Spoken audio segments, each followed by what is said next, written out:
Hello everyone, this is Rishabh Singh and I welcome you on study IQ platform.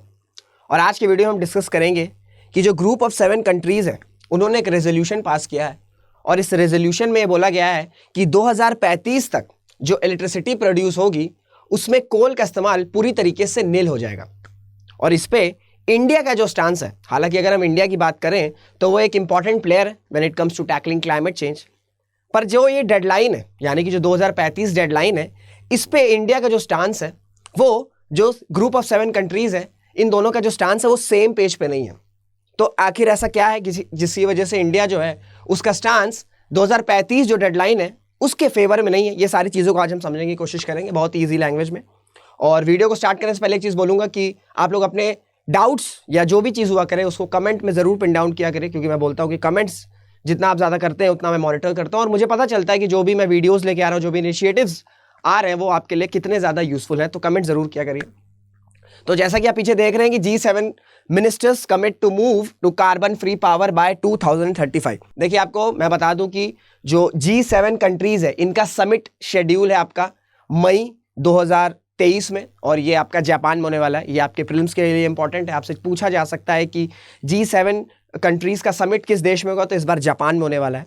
तो main summit से पहले क्या हुआ, मेन समिट से पहले जितने भी ये जो G7 कंट्रीज के इन्वायरमेंट और क्लाइमेट मिनिस्टर हैं वो लोग मिले, उनके बीच में समिट हुआ और उसमें डिसाइड हुआ कि 2035 तक जो भी इलेक्ट्रिसिटी प्रोड्यूस होगी उसमें जो कोल का इस्तेमाल है वो पूरी तरीके से खत्म कर दिया जाएगा। हालांकि इस स्टांस पे इंडिया उतना सेम पेज पे नहीं है, उसको हम आगे समझेंगे, पर थोड़ी सी इंफॉर्मेशन मैं आपको बताना चाहूँगा कि G7 अगर हम बात करें यानी कि जो ग्रुप ऑफ 7 है इसमें कौन कौन से देश हैं, ये देखिए आपके प्रीलिम्स के लिए इंपॉर्टेंट हो जाता है। आपसे डायरेक्टली क्वेश्चन आज पूछा जा सकता है कि इन सारे देशों में कौन सा ऐसा देश है जो G7 का पार्ट है, या इस तरह भी पूछा जा सकता है कि कौन से ऐसे देश है जो G7 और G20 दोनों का फॉर्म करते हैं। क्योंकि अगर हम बात करें G7 का समिट है मई में और उसी के साथ G20 का समिट सितंबर में भारत में होने वाला है, तो दोनों ही देशों की या दोनों ही ग्रुपिंग के जो देश है वो आपके लिए इंपॉर्टेंट है। तो अगर हम G7 की बात करें तो उसमें कौन कौन से देश हैं, इसमें आपका कनाडा है, फ्रांस है, जर्मनी है, इटली है, जापान है, यूके है और यूनाइटेड स्टेट्स ऑफ अमेरिका है। किस साल में स्टैब्लिश हुआ था, ये स्टैब्लिश हुआ था आपका 1973 में। अब 1973 में क्या हुआ था, 1973 में ऑयल क्राइसिस हुआ था। ठीक है, अगर हम बात करें 1973 में due to gulf war oil crisis हो गया था, और साथ ही साथ ये जो ऑयल क्राइसिस से क्या होता कि ग्लोबल इकोनॉमी पे भी हिट हुआ था, ग्लोबल इकोनॉमी पे भी हिट हुआ था। तो उस वक्त ये डिसाइड किया गया कि जो 7 सबसे बड़ी इकोनॉमीज हैं वो इकट्ठा एक ग्रुपिंग फॉर्म करती हैं, और वहां पे उनका ऑब्जेक्टिव ये था कि इस तरह की जो भी ग्लोबल इश्यूज है उनको काउंटर किया जाए, उनको किस तरीके से रिजॉल्व किया जाए। इस वजह से 1973 में ये जो ग्रुप है ये आपका फॉर्म हुआ था। बैक इन 1990s ये G7 से G8 हो गया था। जी हाँ, G8 में आपका रशिया को इन्वॉल्व कर दिया गया था, यानी कि जब 1991 में आपका सोवियत USSR जब टूट गया था उसके बाद रशिया को भी G7 का पार्ट बना दिया गया था, तब ये G8 हो गया था। पर 2014 में क्या हुआ, 2014 में जब रशिया ने क्रीमिया पे अटैक किया था या क्रीमिया का जब एनेक्सेशन कर लिया था, तो उसके काउंटर में जो G7 कंट्रीज है इन्होंने रशिया को हटा दिया था, और उसके बाद से जो G8 है वो आपका G7 हो गया था। तो ये छोटी सी इंफॉर्मेशन है, आपके एग्जाम के लिए रेलेवेंट है, स्पेशली आपका स्टेट PSCs में इस तरह के क्वेश्चंस पूछे जा सकते हैं। अब अगर मैं बात करूं कि मेन जो समिट है वो आपका मई 2023 में है, पर उससे पहले क्या हुआ, उससे पहले आपका सैप्रो कॉन्फ्रेंस हुआ। अब देखिए ये भी आपके लिए एग्जाम के लिए रेलेवेंट है, आपसे पूछा जा सकता है कि सैप्रो conference is related to G7, G20, SCO, BRICS, इस तरह करके आ सकता है। तो इस वजह से ये टर्म को ध्यान रखना, सैप्रो कॉन्फ्रेंस। तो सैप्रो कॉन्फ्रेंस का होता, सैप्रो कॉन्फ्रेंस में क्या हुआ कि सैप्रो कॉन्फ्रेंस में जितने भी ये जो G7 देश हैं, ठीक है, इनके क्लाइमेट और एनर्जी मिनिस्टर्स जो है वो साथ में मिले, और यहां पे डिसाइड हुआ कि 2035 तक जो कोल का इस्तेमाल है, ठीक है, अगर अभी हम बात करें जो इलेक्ट्रिसिटी प्रोड्यूस होती है, जो पावर जनरेट होता है, अगर हम पावर जनरेशन या आपका इलेक्ट्रिसिटी की बात करें तो इसमें सबसे ज्यादा यूजेस किसका होता है, वो आपका कोल का होता है, फॉसिल फ्यूल्स, ठीक है, कोल का होता है। जिसके वजह से क्या होता है, जो कार्बन है, कार्बन की जो संख्या वो आपकी एटमॉस्फेयर में बढ़ती है, और उससे क्या होता है, उससे ग्लोबल वार्मिंग और क्लाइमेट चेंज होती है। तो इस वजह से अब भाई इलेक्ट्रिसिटी तो सबसे इंपॉर्टेंट है, पावर जनरेशन तो सबसे इंपॉर्टेंट है, तो पावर जनरेशन और इलेक्ट्रिसिटी जनरेशन में कोल का इस्तेमाल पूरी तरीके से खत्म हो जाए। और ये जनरेशन किस तरीके से होगा, ये आपका रिन्यूएबल तरीके से हो, रिन्यूएबल तरीके से हो, यानी कि विंड एनर्जी से हो सकता है, सोलर एनर्जी से हो सकता है, बायोगैस एनर्जी से हो सकता है, हाइड्रोथर्मल एनर्जी से हो सकता है, इन सारी चीज़ों से, यानी कि रिन्यूएबल एनर्जी के थ्रू जो है वो इलेक्ट्रिसिटी जनरेशन या पावर जनरेशन हो। ये इस कॉन्फ्रेंस में डिसाइड हुआ और डेडलाइन क्या रखी गई, डेडलाइन रखी गई आपकी 2035 तक। अब आप पूछेंगे कि ये आपके मन में डाउट आ रहा होगा कि ये तो ग्रुप ऑफ 7 कंट्रीज है जिसमें आपका ये देश, ये जो 7 बड़े देश हैं इनके मिनिस्टर्स जो हैं या ये लोग सबमिट करते हैं, तो इसमें इंडिया का स्टैंस क्या है, क्या इंडिया के भी जो एनर्जी मिनिस्टर हैं क्या उनको भी इनवाइट किया गया था, क्या वो भी इस सैप्रो कॉन्फ्रेंस के पार्ट थे? तो मैं आपको बताऊंगा जी हाँ बिल्कुल। जो हमारे इन्वायरमेंट मिनिस्टर हैं जिनका नाम जो है आपके भूपेंद्र यादव जी, ये भी इस समिट को अटेंड किए थे, इन्होंने पार्टिसिपेट किया था। क्यों?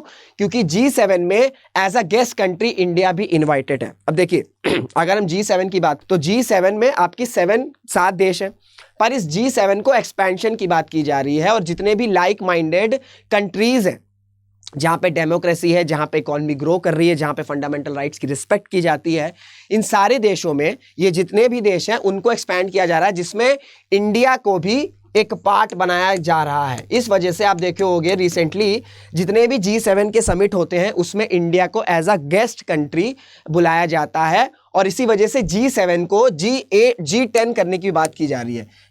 D10 यानी कि 10 लाइक माइंडेड कंट्रीज एक साथ आएंगी और जितने भी ग्लोबल इश्यूज हैं उन पे जो भी सोल्यूशन हो सकता है उस पे वो सारे देश जो है मिलके बात करेंगे।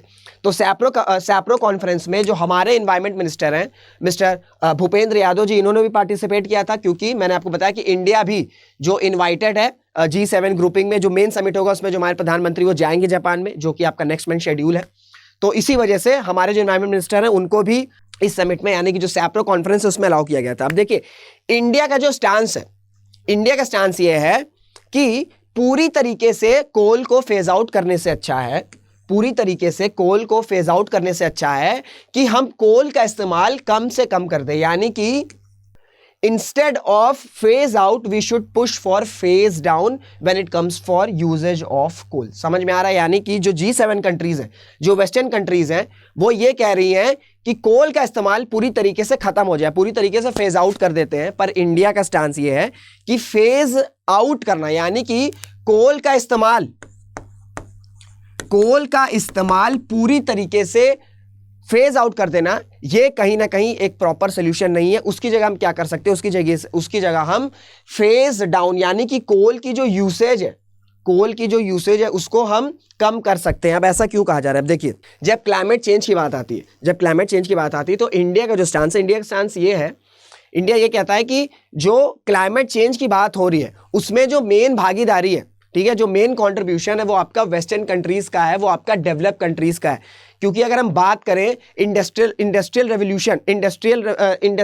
रेवोल्यूशन जो हुआ था उसमें कोल का, कार्बन का बहुत ज़्यादा इस्तेमाल हुआ था, ठीक है, जिसके वजह से ये जितनी भी कंट्रीज हैं ये डेवलप कर गई थी। तो 2 सेंचुरीज, ठीक है, अगर हम बात करें 18th सेंचुरी फिर आपकी 19th सेंचुरी, ये 2 मोटा सेंचुरी जो है, 2 सेंचुरीज की अगर हम बात करें तो उसमें जो आपकी डेवलप कंट्रीज हैं उन्होंने कोल का पूरी तरीके से यूज़ किया, जिससे क्या हो कि इनकी जो इकॉनमी है वो पूरी तरीके से डेवलप्ड हो गई। मेरी थोड़ी सी वॉइस आपको लग रही होगी भारी सी है, क्योंकि थोड़ा सा कफ हो गया था, तो आप लोग टॉलरेट कर लीजिएगा। पर मैं कोशिश कर रहा हूँ कि सारी चीज़ें क्लियर हो, बट ये थोड़ा सा चीज़ आपको कर रही होगी, पर ये थोड़ा सा मैनेज कर लेना बस। तो मैं आपको बता रहा था कि अगर हम बात करें कि जो डेवलप कंट्रीज ने 2 सेंचुरीज तक कोल का अच्छे से इस्तेमाल किया, जिससे क्या हुआ कि उनकी जो इकॉनमी वो डेवलप कर गई। पर अगर हम डेवलपिंग कंट्रीज की बात करें और स्पेशली हम अगर इंडिया की बात करते हैं, तो इंडिया में जो डेवलपमेंट है वो कब से स्टार्ट हुआ? वो आपका स्टार्ट हुआ भैया towards the end of 20th century और early 20th century, 21st century, यानी कि 1991 में जब आपके LPG रिफॉर्म्स हुए उसके बाद से जो डेवलपमेंट है, जो इकॉनमी है हमारी, वो डेवलप होना स्टार्ट हो गई। तो इसी वजह से जो इंडिया का स्टैंड है, इंडिया ये कहता है कि अगर हम क्लाइमेट चेंज की बात करें तो वो सबकी रिस्पॉन्सिबिलिटी है, ठीक है, वो सबकी रिस्पॉन्सिबिलिटी है, वो सभी का दायित्व है कि क्लाइमेट चेंज के लिए फाइट करना है। पर जो रिस्पॉन्सिबिलिटी है वो हर देश के लिए अलग अलग होनी चाहिए, क्योंकि अगर हम कंट्रीब्यूट की बात करते हैं, क्लाइमेट चेंज में कंट्रीब्यूशन की बात करते हैं, तो हम डेवलप कंट्रीज को और डेवलपिंग कंट्रीज को साथ में नहीं रख सकते हैं। समझ में आ रहा है मैं क्या कह रहा हूं? मैं ये कह रहा हूं कि इंडिया जो है, इंडिया पूरी तरीके से क्लाइमेट चेंज को टैकल करने के फेवर में है, पर जो ग्रुप ऑफ 7 कंट्रीज हैं या जो आपकी डेवलपिंग कंट्रीज हैं वो ये चाहती हैं कि जल्दी से जल्दी, ठीक है, जल्दी से जल्दी जो कोल का इस्तेमाल है वो पूरी तरीके से खत्म हो जाए। और इस वजह से क्या हो रहा है, इस वजह से जो डेवलपिंग कंट्रीज हैं, जो डेवलप कंट्रीज हैं, वो आपका डेवलपिंग कंट्रीज स्पेशली आपका इंडिया और चाइना, इन पे प्रेशराइज कर रही हैं, इन पे प्रेशर डाल रही हैं कि आप भी जल्द से जल्द अपनी इकोनॉमी में कोल का इस्तेमाल या कार्बन का इस्तेमाल कम कर दीजिए या बंद ही कर दीजिए पूरी तरीके से, जो कि अभी वो पॉसिबल नहीं है। क्योंकि अगर हम बात करें, डेवलप कंट्रीज ने तो पूरी तरीके से कोल का यूटिलाइजेशन, कार्बन का यूटिलाइजेशन, स्टील का यूटिलाइजेशन सब कुछ किया और अपनी इकोनॉमी को डेवलप कर लिया, ठीक है। और हिस्टोरिकली अगर देखा जाए तो उनका कंट्रीब्यूशन ज्यादा है when it comes to climate change. वहीं अगर हम इंडिया की बात करते हैं तो इंडिया में कब से डेवलपमेंट स्टार्ट हुआ है? डेवलपमेंट आपका स्टार्ट हुआ है in the late 20th century और आपका अर्ली 21st सेंचुरी में। इस वजह से इंडिया जो है वो ये कहता है, ये जो डेडलाइन आपने रखी ना 2035 तक पूरी तरीके से ये जो फेज डाउन है कि कोल का इस्तेमाल ही पूरी खत्म हो जाए, वो उसके फेवर में इंडिया नहीं है। इंडिया ने बोला है 2021 में आपका ग्लासगो समिट हुआ था, वहां पे हमारे जो प्राइम मिनिस्टर है उन्होंने बोला था कि 2070 तक, यानी कि 2070-2071 तक जो इंडिया है वो आपका नेट जीरो कार्बन पे या कार्बन इमिशन जो है वो या रीच कर लेगा। तो 2070 का टारगेट दिया गया है। और जो डेवलपिंग कंट्रीज है वो क्या कह रही है, वो उनका कहना ये है कि जल्द से जल्द 2035, 2040, इवन 2045 तक जो है वो जितनी भी ग्लोब में जितनी भी कंट्रीज हैं, B E develop B E developing, उनके यहाँ से इकोनॉमी से जो कार्बन का यूसेज है वो पूरी तरीके से खत्म हो जाए, जिसके फेवर में इंडिया नहीं है। इस वजह से इंडिया ये कहता है कि भाई फेज आउट नहीं, हम फेज डाउन के फेवर में है। और इंडिया का स्टैंस ये भी है कि इंडिया जो है जब क्लाइमेट चेंज की बात आती है तो वो CBDR यानी कि कॉमन बट डिफरेंशिएटेड रिस्पॉन्सिबिलिटी, इस प्रिंसिपल को फॉलो करता है। समझ में आ गया? CBDR क्या है? कॉमन, यानी कि अगर क्लाइमेट चेंज की बात करें, क्लाइमेट चेंज को टैकल करने की जिम्मेदारी सभी देश को है, पर जो रिस्पॉन्सिबिलिटी है वो आपकी डिफरेंशिएटेड होगी, यानी कि डेवलप कंट्री जो हैं उनका हिस्टोरिकल कंट्रीब्यूशन ज्यादा है when it comes to climate change. इस वजह से उनकी ज्यादा जिम्मेदारी पड़ती है। और साथ ही साथ डेवलपिंग कंट्रीज को असिस्ट कर सकती हैं टेक्नोलॉजीज के थ्रू कि किस तरीके से जो कार्बन यूजेज है वो कम हो सकता है। इस वजह से इंडिया का स्टैंड ये है कि जब क्लाइमेट चेंज की बात आती है टैकलिंग करने में, तो आप डेवलप कंट्रीज और डेवलपिंग कंट्रीज इनको आप सेम नोट पर नहीं रख सकते हो, क्योंकि जब कंट्रीब्यूशन की बात आती है क्लाइमेट चेंज में तो भैया डेवलप कंट्रीज ने हिस्टोरिकली कंट्रीब्यूशन ज्यादा किया है when it comes to climate change. और अगर डेवलपिंग कंट्रीज की बात करें तो वहां पे अभी 20, 25 या 30 साल में ही जो है वो डेवलपमेंट स्टार्ट हुआ है। तो इस वजह से ये जो डेडलाइन है जो प्रेशराइज की जा रही है डेवलप कंट्रीज के द्वारा डेवलपिंग कंट्रीज पे, स्पेशली इंडिया और चाइना पे, कि भाई जल्द से जल्द जो है आप कोल का इस्तेमाल या कार्बन इमिशन पूरी तरीके से खत्म कर दें, उसके फेवर में डेवलपिंग कंट्रीज स्पेशली जो इंडिया है वो नहीं है। तो इससे ये मत समझ लेना कि जो इंडिया है वो क्लाइमेट चेंज को टैकल करने का रोल नहीं प्ले कर रहा है, वो रोल प्ले कर रहा है। बट बात ये कह रहा है कि हिस्टोरिकली कंट्रीब्यूशन देखा जाए तो भाई डेवलप कंट्रीज का ज्यादा रहा है। 2 सेंचुरीज तक, 18th और 19th सेंचुरी तक अगर हम बात करें तो 2 सदियों तक आपका जो कार्बन इमिशन है वो आपका डेवलप कंट्रीज से ज्यादा है। तब तो भाई डेवलपिंग कंट्रीज में इतना कुछ था भी नहीं, बहुत सारी देश तो आजाद भी नहीं होते, वो आपकी कॉलोनियल पीरियड के अंदर थे। तो इसी वजह से आप डेवलप कंट्रीज और डेवलपिंग कंट्रीज को सेम एंगल पे या सेम पेज पे नहीं नाप सकते हो when it comes to tackling climate change. तो इस वजह से इंडिया जो है वो प्रिंसिपल फॉलो करता है that which is CBDR, that is common but differential responsibility. तो ये आपका पूरा जो मैंने आपको बताया कि G7 में किस तरीके से समिट या जो प्रपोजल है वो एक्सेप्ट किया गया, जिसमें बोला गया कि जो पावर जनरेशन है उसमें कोल का इस्तेमाल पूरी तरीके से फेस डाउन कर देना है, खत्म कर देना है। कब तक? 2035 तक। पर इंडिया का क्या स्टैंड है? इंडिया ये कह रहा है कि हाँ बिल्कुल सही है कि कोल का इस्तेमाल कम करना है, पर पूरी तरीके से अभी नहीं खत्म कर सकते हैं। और ये जो डेडलाइन है 2035, इसमें भी जो इंडिया है वो कहीं ना कहीं सेम पेज पर नहीं। और इंडिया ने बोल चुका है, इंडिया ने अनाउंस किया है कब? आपका कॉन्फ्रेंस ऑफ पार्टीज 26 जो कि आपका हुआ था 2021 में ग्लासगो में। वहां पे इंडिया के जो हमारे प्राइम मिनिस्टर उन्होंने बोला था कि भारत जो है वो नेट कार्बन इमिशन पहुंचेगा या अचीव कर जाएगा कौन से साल तक? 2070 या 2071 तक। क्यों?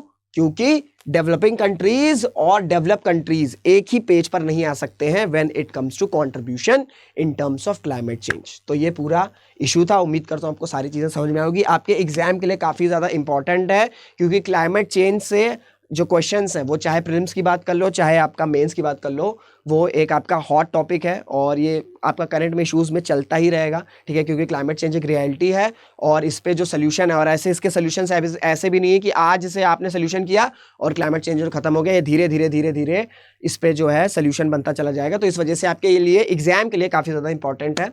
और सेशन को एंड करने से पहले एक चीज़ बोलूंगा कि अगर आपको सीरियसली एक बार तैयारी करनी है यूपीएससी या स्टेट पीएससी की, तो आप स्टडी आईक्यू में एनरोल कर सकते हो। आपको क्या करना है, आपको मेरा कोड लगाना है, the code is RS Life। जैसे ही मेरा कोड आप पिन डाउन करोगे आपको कॉम्बो क्रॉस पड़ जाएगा डिस्काउंटेड प्राइस में। ये छोटी सी इन्फॉर्मेशन आपको देनी थी। मुलाकात करेंगे आपसे अगले वीडियो में, तब तक अपना ध्यान रखिएगा, मेहनत करते रहिएगा, खुश रहेगा। जय हिंद, जय भारत।